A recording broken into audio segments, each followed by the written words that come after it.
Olá, seja muito bem-vindo, seja muito bem-vinda a esta nossa reflexão sobre as bases dos relacionamentos. A gente vai mergulhar juntos nos temas da família, do namoro, do compromisso, tudo isso sob uma perspectiva espiritual, para tentar entender o que, no fundo, nos conecta de uma forma mais profunda. E para começar, olha só que citação poderosa. Ela já dá o tom de toda a nossa conversa. A ideia aqui é uma virada de chave.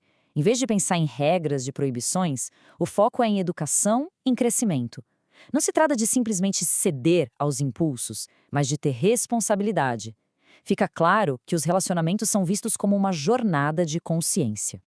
E essa ideia de responsabilidade nos leva direto ao nosso primeiro ponto: a natureza espiritual do afeto. A perspectiva que a gente está explorando aqui nos convida a ver a conexão humana não como algo superficial, mas como uma força criativa, poderosa e, por que não dizer, sagrada. É bem interessante como essa visão redefine a energia sexual. Ela vai muito além do ato físico. É vista como uma energia espiritual profunda, a força que impulsiona a reencarnação, que ajuda a construir lares, a formar famílias e a renovar os laços de afeto. Justamente por ser tão poderosa, ela pediria muito discernimento e respeito. E aqui a gente volta para aquele ponto central, a responsabilidade. A ideia é que toda a ação dentro de um relacionamento funciona sobre a lei de causa e efeito. É como um eco, sabe? Aquilo que a gente oferece para o outro, seja bom ou ruim, de alguma forma, em algum momento, retorna para a gente. É um princípio de equilíbrio universal. Agora, vamos avançar um pouquinho para o começo de tudo. O namoro, a atração. Por que será que a gente se sente atraído por certas pessoas e não por outras? A visão que vamos explorar vai muito além daquela explicação da simples química. Essa é a pergunta de US$ 1 milhão, não é? Todo mundo já se fez essa pergunta. É o acaso? É o destino? Ou tem algo mais profundo aí? O que se sugere é que essa atração raramente é um acidente. A explicação para isso é chamada de doce mistério. A ideia é que a atração pode ser, na verdade, um reencontro de almas que já têm uma história juntas. Talvez por acordos feitos no plano espiritual, por experiências compartilhadas em outras vidas, ou até para resolver alguma pendência antiga. E às vezes é simplesmente uma sintonia inexplicável, uma harmonia magnética que aproxima duas pessoas. Bom, daquela atração inicial, a gente passa para a decisão consciente de formar um vínculo, de assumir um compromisso. E é aqui que o peso da responsabilidade se torna ainda mais claro. A metáfora usada aqui é muito forte, a de um circuito psíquico. Pensa só, quando duas pessoas se comprometem, elas criam uma conexão de energia muito intensa.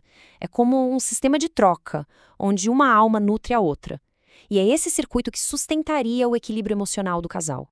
Mas e o que acontece quando esse pacto é quebrado de forma injusta? O processo seria mais ou menos assim. Primeiro, aquele circuito de energia se rompe. Em seguida, a pessoa que foi ferida pode entrar num grande desequilíbrio emocional. E, finalmente, pela lei de causa e efeito, quem causou a ruptura acaba compartilhando das consequências da dor que gerou. Essa citação amarra perfeitamente essa ideia. O dever do coração não é sobre seguir regras externas, mas sobre ter consciência do impacto que as nossas ações têm na felicidade e na paz de quem está ao nosso lado. É um chamado direto à empatia, ao cuidado. E falando em cuidado e conexão, vamos para a base de tudo, a família. Dentro dessa visão, ela é descrita como a instituição mais importante para a nossa educação e regeneração espiritual.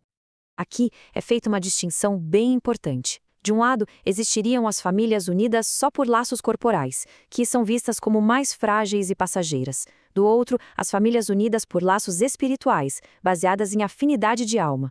Essas seriam as mais fortes, as que se fortalecem com o tempo e continuam existindo até mesmo além desta vida.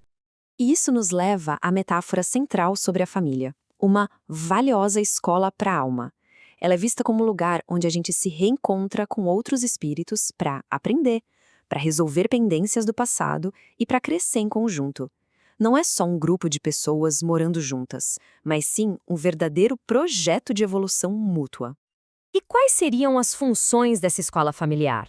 Bem, ela serviria como um ponto de reencontro, onde amigos e até antigos adversários têm a chance de se reconciliar.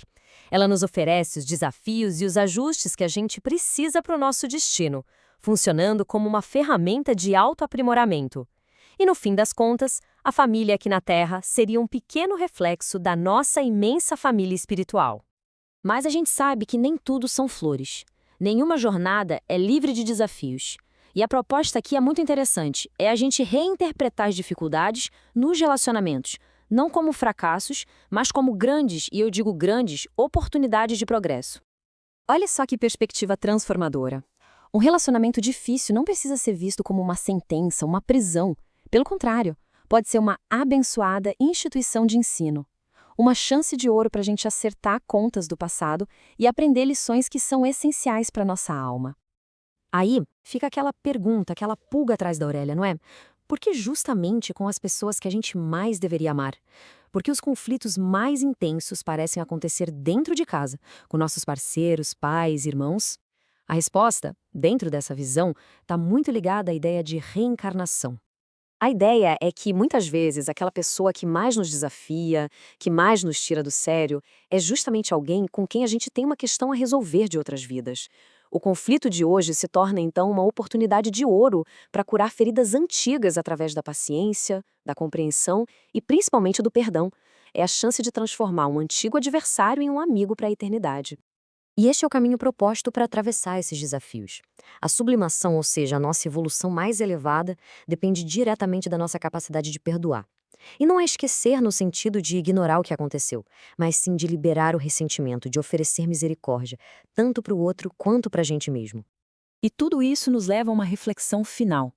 Com base no que a gente conversou, a grande questão que fica é: como podemos pegar um desafio emocional, uma dor, uma dificuldade de relacionamento e transformar isso numa oportunidade real de evolução? A resposta, segundo essa perspectiva, parece estar na responsabilidade, no perdão e, acima de tudo, no amor consciente.